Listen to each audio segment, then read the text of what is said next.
Біздер мынандай мощный вентилятор Дельта деген 2,4 амперлықты қазір напрямую блок питания емес, через регулятор напряжения дейді, шимный регулятор. Сол широкоимпульсный модуль деп айтылады, жәнегі шиміміз. Сонымен бердік. Мысалы, блок питанияның плюс-минусын өзінің артында регуляторда болады. Мынандай маркировкасы. Плюс-минус power дегенге питания бересіз. Мотор дегенге жәнегі вентилятор кулеріңізді қосасыз. Қазір максимально біз өшіріп тастайық, тоқтатайық. Тоқтатып тастадық. Тоқтады. Енді ақырындап береміз, оборотты максимальныйға апарып көреміз.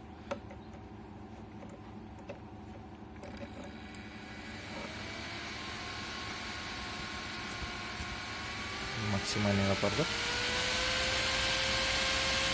Дауысын естісеңіздер, вентилятор ақырында артқа қарай кетіп бара жатыр. Байқасаңыздар, қозғалып отыр.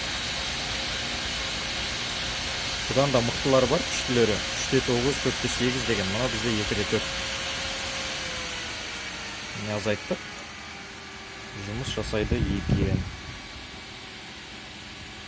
12 вольтта болады қолдануға.